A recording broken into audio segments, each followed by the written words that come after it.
actually have in this entire conversation is I'm somebody who loves history, modern history, and I keep reading on those areas.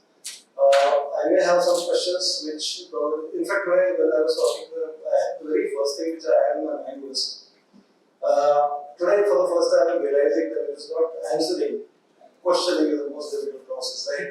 Because coming out with kind of questions, and in fact he comforted me, he said that I am supposed to answer, but I said I am supposed to ask questions and they should do even.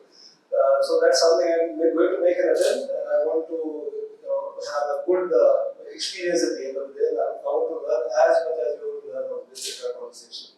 So welcome, sir. Thank you very much. At first, I would like to go with the very title of this particular book because he mentions 1947 to 1957 India, the birth of a republic. Now, as much as I understand the history, I understood that probably when India got freedom, I gone through that kind of history when India wasn't really prepared, but the Britishers really eager to provide us that kind of a freedom, or did they think that it would take longer to make India independent? So when India became independent in the year 1947, I don't know whether it was prepared or not, because the very next thing what he mentions here is the story of a decade that made and unmade India. So my very first question to Mr. Chandrachur Ghose is related to why did you think of this particular era and what do you want to let your audience know of this? Okay, thank you. When we study history in school, most of us take it as a very boring, dry thing, dates and characters to remember. And in the process, we just focus on the marks, and when the marks arrive, when the scores arrive, we forget it. Okay, some bits and here and there remain in our mind, but it's something that we have studied, we remember bits, and doesn't matter in our everyday life. Now, why did I write this book? This book has its genesis in another part of the world. Now, I am 200% sure when she was giving my introduction, none of you heard a lot of it, and I won't remember even half of it. But I have jumped ship like anything. In my career, I started as an environmentalist. I worked on food safety, then I worked as a business strategy consultant. And while I was doing this, from 2004, me and my friends, we formed a project group called Mission Netaji. And its objective was to crack the disappearance mystery of Netaji Subhash Chandra Bose. So it is officially said that he died in 1945, but that is clearly not what the truth is. So we try to find out what happened to him. So evidence, because there are a lot of stories, a lot of people tell a lot of stories, thousands of stories.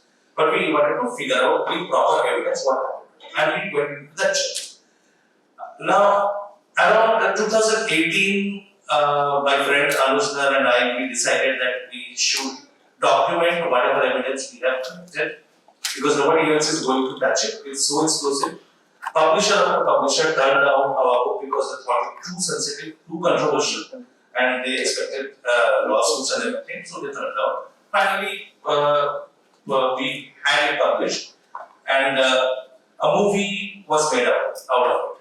And that movie went on to win the national award for that year. That's a big deal because it's a very controversial subject, and when the government and institutions are wary of it, that movie getting national award is a big deal. But while working on it, I realized that I cannot carry on with my profession, which is highly demanding. I needed to give 14 hours or 16 hours of a day to my profession. And I had to work on this too. So I quit my job and committed full time to this work, completing this work. So we came up with a book called Chandrachur Ghose's Life of India. Now, while writing that book, I realized that a lot of things happened after independence about which, in general, the common person does know nothing. We are not aware of what happened not from 1947, because it was in 1946 that an interim government was set up as a transitional phase from the British Raj to the Indian Raj. And from 46 till 57, a number of things happened, which is just not history, just not plain party politics. It is so absorbing, so interesting, that it can be a mammoth political thriller. I'm not exaggerating. It can be something like a crowd. I mean, most of you will be aware that there is this series Netflix called Crowd, which chronicles the British royal family. Now, this is a story which tells you how, for a bunch of people who had fought for India's independence, now they have got independence. The big question is, what do they do? The British are leaving. So the first part of the book I deal with here is equally important, is how and why did the British leave? Because in the textbooks that you read, ज़्यादातर जो हम पढ़ते हैं वो official narrative है, उसको दो तीन तरीके से एक फ्रेमवर्क में बताया जाता है और वो फ्रेमवर्क के बाहर आप लिखेंगे तो आपको एग्जाम में 0 मार्क्स मिलेगा। तो आप कभी नहीं लिखेंगे, आपको जाने की जरूरत भी नहीं पड़ता है कभी, ना आप स्कूल में ना यूपीएससी में, पूरा सफर ले लीजिए, कहीं भी आपको उसको लिखने की जरूरत नहीं पड़ती है, किंतु वो लिखने से जरूर आप फेल हो जाएंगे। तो nobody bothers, but it needs to be chronicled.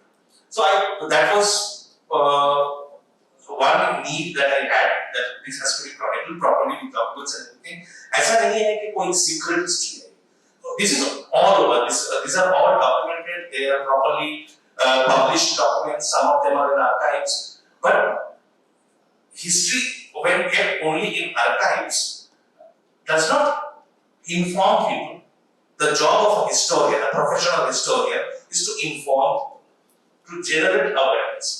हमारे देश में जो है, हमारे देश में प्रोफेशनल हिस्टोरियंस जो है, उनको भी जैसे एग्जाम देते हुए बच्चों को एक तरीके से लिखना पड़ता है, उनको भी किताबें एक तरीके से लिखना पड़ता है।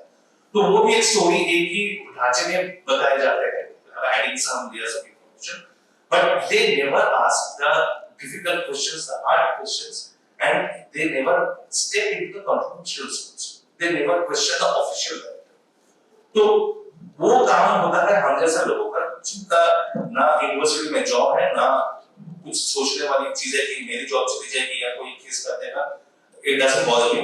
So people like me and my friend Anuj, we keep doing the same things. तो इसके लिए ये बताना जरूरी था। तो मैं कुछ बताऊंगा जो आपको शायद पसंद हो ना हो, but it is important that I tell these things. कि आजादी कैसे है और आजादी के बाद क्या होगा? If you look at the TV debates or you read, आपको दो चीजें आपको दिमाग में बैठ जाए। एक है कि हमारी आजादी हमें मिली गांधी जी की अहिंसावादी मूवमेंट की वजह से, और इंडिया में डेमोक्रेसी आ गया पंडित नेहरू की वजह से। So we achieved our freedom because of Gandhian non-violence, and we are a democracy because of Pandit Nehru. बहुत सीधा साधा स्टोरी है, ऑफिशियल है, पर इतना सच है। तो this need to be questioned. Basic मतलब डिटेल में जाने की तो अभी टाइम नहीं है, we have a lot of ground to cover and time is very short. तो बेसिक सवाल जो मैं आपके सामने रखूंगा and I will ask you to think about it. अगर गांधी नॉन-वायलेंस से हमारे देश में आजादी आई थी, तो लास्ट टाइम आजादी से पहले गांधी मूवमेंट कब हुआ था? 1930-31। तो 30-31 में मूवमेंट हुआ और उसका इंपैक्ट आया 47 में। Is it even logical? Just a plain simple thought. And what was happening after that? क्या ऐसा तो नहीं कि कुछ नहीं हुआ, बहुत कुछ हुआ। 30, 31, 32 के बाद, when the civil disobedience movement was withdrawn, उसके बाद बहुत कुछ हुआ। Second World War आके पूरा scenario change किया, and after that, after the end of the Second World War, a lot of things happened. There was whatever happened, in short, which compelled the British Raj to leave India, to quit India, was not the Quit India movement, but the movements which were entirely un-Gandhian, which were entirely violent.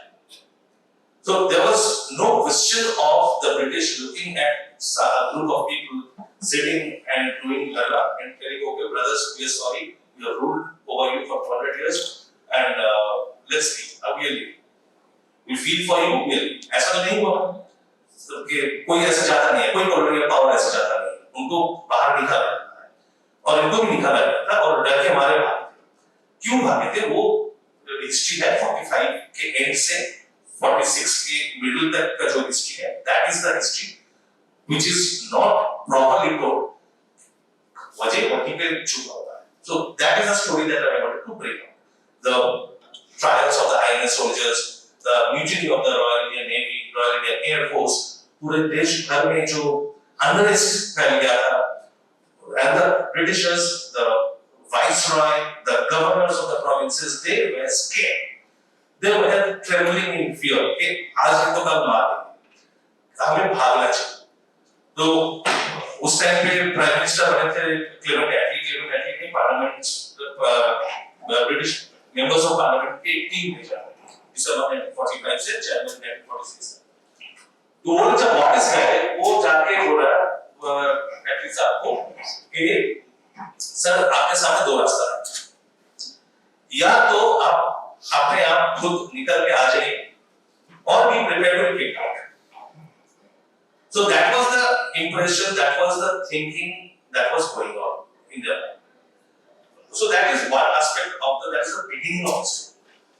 Hi, good to see you. Sorry, but you don't know what's that.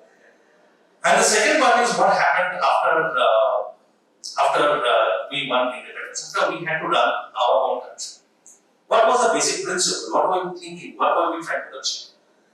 Bharat का उस समय जो हालत था, we were a very poor country. Absolutely no physical infrastructure, no health infrastructure, dismal state of education, food scarcity, लोग मर रहे हैं, almost famine condition, and we are trying to come out of all this. एक मंत्रा को लेकर, what was that mantra? Non-violence and love, peace and love. As if that would give us the power to come out of all these problems, which is a duplicity which has continued for the last 70-80 years. So we keep chanting the name of non-violence, we keep chanting the name of peace and love and everything, but that's at the surface. For the show, remove the cover and you see an entirely different picture. You see a picture where there is power struggle. You see a picture where there is violent movements going on across the country. You see a picture where we are begging for aid to different countries. You see a picture where we are kind of competing for attention from the big powers and yet talking of non-alignment, that we don't favor any power, but we are individually going towards each power to carry favor. So this whole setup that was created, this whole structure that was created, structure of governance that was created, the political language that was created in between 46, 47 and 57, हम लोग realize नहीं करते हैं कि वही structure, वही language आज तक चलता जा रहा है. We are still following the same model. आप कोई bureaucrat का चिट्ठी अगर पढ़िएगा, वो उसी जमाने का ड्राफ्ट किया हुआ है. They follow the same language pattern. The language has also not changed. तो इतना हम follow करते हैं. The guidelines which were given by Pandit Nehru, and while focusing on his weaknesses, it has to be acknowledged that he was a great man, a very able man. He was an intellectual, a thinker, and he knew his country. He knew the world. So he was just not an ordinary. Most of the Twitter generation kids like to think of Jawaharlal Nehru. I have not written in the book, but this is a fact. They think of Jawaharlal Nehru as a historical version of Rahul Gandhi, which is not true. Okay, that's far from the truth. Now, Jawaharlal Nehru was a very accomplished person. But I mean, he had his weaknesses, he had his competitors, he had, of course, to make political decisions. So he created a governance structure, a governance language which was so strongly imposed on the country, not only in the central government but even in the provinces and the states, that it continued for the next 7-8 decades. And ये जो story है, ये जानना बहुत जरूरी है. क्या हो रहा है? What was happening? Terrible riots, refugees coming in millions, Kashmir being invaded, food scarcity, तो ये सारे challenges और internal domestic जो political competition है, there is a communist movement going on. There is a small group of, there are pockets where the leftists are very strong. They are contesting the Congress Party. The Congress Party itself, being a platform, is transforming itself into a political party, and in that process, it is breaking up into various smaller parties. So the Socialist Party is out, the Communist Party is out, the Forward Bloc is out. The senior Ghanaian congressmen are coming out and forming different parties. So it's a period of churn, and that itself is so fascinating. What was happening? आपको जैसे बहुत लोगों को ये चीज पता नहीं होगा कि ये दूसरी एस्पेक्ट है, और एक एस्पेक्ट है कि how independent were we? We were independent. India was a dominion till 1950, till the constitution came into force, and we joined the Commonwealth, the British Commonwealth as well. So the question often comes is how independent were we? We were really free or not? So we will probably discuss it later on. But the thing, एक example मैं आपको देता हूँ कैसे intertwined था. The Intelligence Bureau, the Central Intelligence Bureau in Delhi, was reporting to MI6 in London till 1968. Till 1948, I think we had a British commander of the armed forces, the army, Indian Army. The first Indian chief of the Air Force came in 1955. The first chief of the Indian Navy came in 1958. So there were some of the British senior bureaucrats who were still here guiding the government. एक चीज जो हुआ था 1946 में when there was this violent uprising across the country, कि all those British bureaucrats and all those Indian senior bureaucrats who were collaborators with the British Raj, who had helped them to torture our freedom fighters, our revolutionaries, they should be penalized. And there were open threats, even not by junior leaders. Open threats were given by Pandit Nehru himself, by Sardar Patel himself. The funny part was, as soon as we had the power in our hands, all these people against whom threats were being made and who were trembling in fear, they became the trusted advisors of our politicians.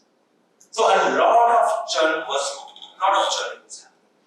But I mean, that's just an introduction. I would let Chirag take it from here. No, I'm so sorry to be sort of dropping into this conversation right in the middle. Hi everyone, I'm Chirag Thakkar. I'm Chandrachur's publisher at Penny Brand House India. He was edited and published by a very esteemed colleague of mine called Chandrachur Ghose, who's not with here today. And thank you for filling in while my flight got delayed. But one thing that intrigues me is what got you so obsessed with that first decade? Why the founding decade of the Republic? I was discussing it, we were discussing just before you came. If you have touched upon that, then let me ask you something else. Do you think history's been kind today? That depends on what you mean when you say history. Whose history? Or fair today? I will break that question into parts because it depends on who's telling the history. Academic historians, they have been very correct. They have been reluctant to look at particles, and they have done more than their bit to play up his positive sides and to downplay the negative sides, weaknesses, or his fallacies or his problems or areas. On the other hand, yes, if you look at the polemic history, of course, Nehru has been at the receiving end, often unreasonably, and more than the weaknesses why he should have received criticism, the focus has been somewhere else. Yeah, like the joke recently when we lost the World Cup was that if the stadium where we played was named after Nehru, we might have won. That's the joke that everyone was having. But on a negative note, No, that's a very good joke actually, and I have to admire this extent of loyalty of that person to the Nehru family. That after having thousands and thousands of institutions and auditoriums and these galleries named after Jawaharlal Nehru and Indira Gandhi, they want some more. So that tells you a lot about how we think. Yeah, but so I won't take any names, but academic historians who have dominated the universities, the teaching institutions, they're barring a few. Most of them have been overwhelmingly shown Nehru in a favorable light. And there are very, very popular historians whose books are very popular for the UPSC students, the UPSC aspirants. And one of the things that forced me to write this book, that edged me to write this book was, I felt the book was less of history and more of a political party's propaganda piece. That there was no critical question. By all means, be fair. I like being fair. So I will show the good things that were done. Equally, I will be critical of the things which did harm to the development of our country, development of the polity. And so both pictures, both sides should be presented to the reader. And when I write a book, my basic principle is I don't impose my judgment on my reader. I let the reader decide. And for that, I have to give both sides of the picture. तो ये जरूरी है कि दोनों side आप ढंग से दिखाओ, ढंग से बताओ, एनालाइज करके आप सामने रखिए, ऑडियंस के सामने, रीडर्स के सामने रखिए, रीडर्स को अपना मन बना दें. But that has not happened for the last 60-70 years. Overwhelmingly, the narrative has been one sided. Just before you came in, I was talking about the set narrative from 1947. That the two pillars of the set narrative of modern India is that we won our freedom because of Gandhian non-violence, and we are a democracy because of it. Both of which are official and essentially distorted narratives. And they have to be challenged because when you remove the cover, when you dig a little deeper, you get an entirely different picture. And one of the things you tackle beautifully in the book is partition and the birth institutions in Sanskrit in the region in South Asia. Close to 8 decades into India and Pakistan's. Do you think we're in a place where some of that trauma has been healed or some of that trauma has been processed, or do you think we're constantly sort of at that the central subject? That's which is still determining how politics happens, how a certain party, a certain sort of ideology still dreams of unified India, or there's sort of raging debates on secularism, raging debates on who gets to be citizen, who gets to be first-class citizen, raging debates on who gets to be secondary, tertiary citizen. So a lot of that seems to be stemming from the founding trauma of these two nations, three nations. Where are we at in terms of understanding the trauma set? It's essentially relevant. That's a very, very good question, very interesting one. And before I get to the actual answer of the question, this serves a good example of how history has treated them. Most of us, I was not aware before I started writing this book. This one particular fact I was not aware of. In 1946, the British government sent a team of 3 most high-powered persons in the government on a cabinet mission, 3 cabinet members. They came to negotiate with all the political parties, all the stakeholders, and decide on India's constitution, how the new India will be structured. And when that cabinet mission's recommendations came, if I tell you, I'm sure a lot of you will be surprised that it was against partition and it solidly fought for a united India, although in a different manner. There would be different pockets and zones and all, determined by the demography. And one person who accepted that formula and agreed to have an united India was Muhammad Ali Jinnah. Jinnah accepted the plan and he agreed to have an independent India, united India. And the very next day, or 2 or 3 days later, not the very next day, but 2 or 3 days later, he changed his mind. He changed his mind because Pandit Nehru all of a sudden decided to trash the plan. Went and did a press conference and said that we will do whatever we like. The Constituent Assembly's structure and composition will be what we want, what the states want. It doesn't matter what the cabinet mission is. And that is when Jinnah turned around and said that enough is enough. I had agreed to an united India. Now that you have shown your true intentions, I will go for direct action. And that is the beginning of the direct action thing, that nightmare, that horror that started, that was the beginning. So, not many people, not many professional or academic historians have looked at this. Now, Is that recorded in the book? yes, it is. So, now your question about whether we have been able to get over the injuries, the pain over these 7-8 decades.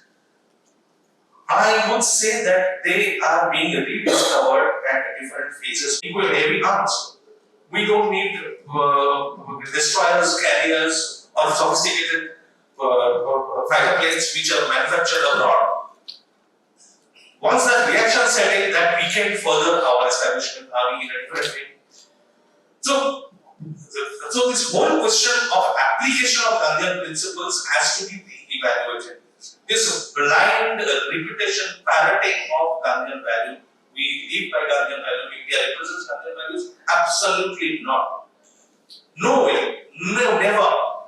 And it's a thought experiment. Please go home and think of at least 2 critical problems of our country which were solved by Gandhian methods.